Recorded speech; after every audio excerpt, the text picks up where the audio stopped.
सांगलीत मुस्लिम समाजाकडून गणेश मूर्ती प्रतिष्ठापना 25 वर्षांची अनोखी परंपरा कायम।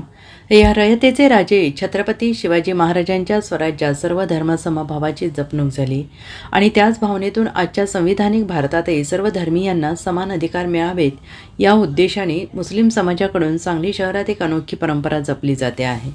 सांगलीतील गणेशनगर परिसरातील सरकार ग्रुप आणि दलित महासंघ मोहिते गट यांच्या वतीनं मुस्लिम बांधवांनी गणेश चतुर्थीच्या दिवशी गणेश मूर्तीची प्रतिष्ठापना केली। ही परंपरा सलग 25 वर्षांपासून सुरू असून यंदा उत्साहात मूर्ती स्थापना करण्यात आली।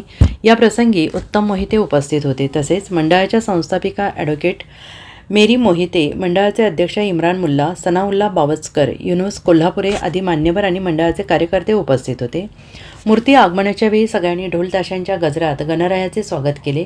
पुढील 11 दिवस हा उत्सव पारंपरिक हिंदू विधीप्रमाणे साजरा होणार असून आरती पूजापाठ यांचे आयोजन सरकार ग्रुपमधील मुस्लिम बांधव स्वतः करतील।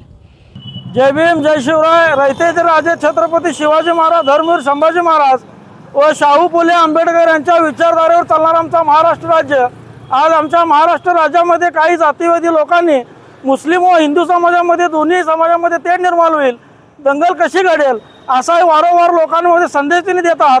पण आज सांगली जिल्ह्यामध्ये एक अनोखा पहल आम्ही करत आहोत की सांगलीचे सरकारी गणपती सरकार ग्रुपच्या माध्यमातून आज आम्ही मुस्लिम समाजाच्या माध्यमातून आज आम्ही गणपतीची स्थापना करत आहोत व त्यांच्या रीतिरिवाजाप्रमाणे त्यांचे 9 दिवस जे काही त्यांची आरती असेल, पूजा अर्चना असेल, ती सगळी पूजा अर्चना करून आम्ही 9 दिवस श्री गणपती बाप्पांचं आज आम्ही इथं स्थापन केलेली आहे।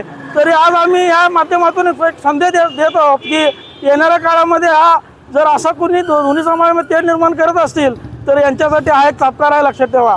समाजकंटक त्यांना हा एक चांगला निरोप जाईल आणि आमच्या इथून पुढे मुस्लिम समाजाच्या माध्यमातून गणपती स्थापना ही कायमस्वरूपी केली जाईल, मी असं सांगतो। थांबतो। जय हिंद, जय Maharashtra. Bureau report, SBN Marathi, Sangli.